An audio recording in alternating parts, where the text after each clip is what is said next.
దావీదు అంటున్నాడు, నేను శక్తిహీనుడనై, నేను బలహీనుడనై, నేను పడిపోయా. పడటం కూడా ఎలా పడ్డాను అంటే లేవలేక.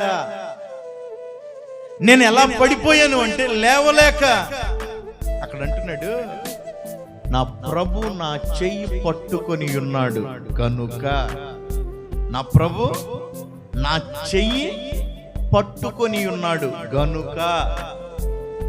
ఇప్పుడు అందరూ చూస్తుంది ఏం చూస్తున్నారంటే పడ్డ దావీదే కనబడుతున్నాడు, పడిపోయిన దావీదే కనబడుతున్నాడు.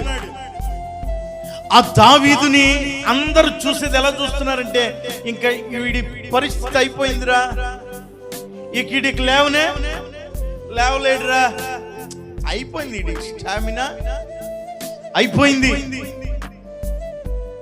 దావీదు మాత్రం అనుకోవట్లా, నా స్టామినా అయిపోయింది, నేను ఇక్కడ పడిపోయాను, నా జీవితం మునికొనలంతా ముగించబడిపోయింది అని దావీదు అనుకోలా.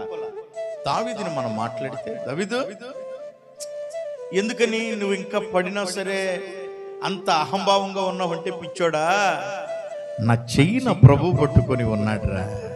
స్తోత్రం. పిచ్చోడా, నీ పడింది నీకు కనబడుతుంది, నా కన్నీళ్లు నీకు కనబడుతున్నాయి, నా బలహీనత నీకు కనబడుతుంది, నా ఆక్రందన నీకు కనబడుతుంది, నేను ఒంటిగా ఉన్నటువంటి వ్యక్తిగా కనబడుతున్నాను, నేను జనములకు జాతులకు నచ్చని వ్యక్తిగానే కనబడ్డాను రా. కానీ నన్ను నచ్చేవాడు ఒకడున్నాడు, నన్ను మెచ్చేవాడు ఒకడున్నాడు.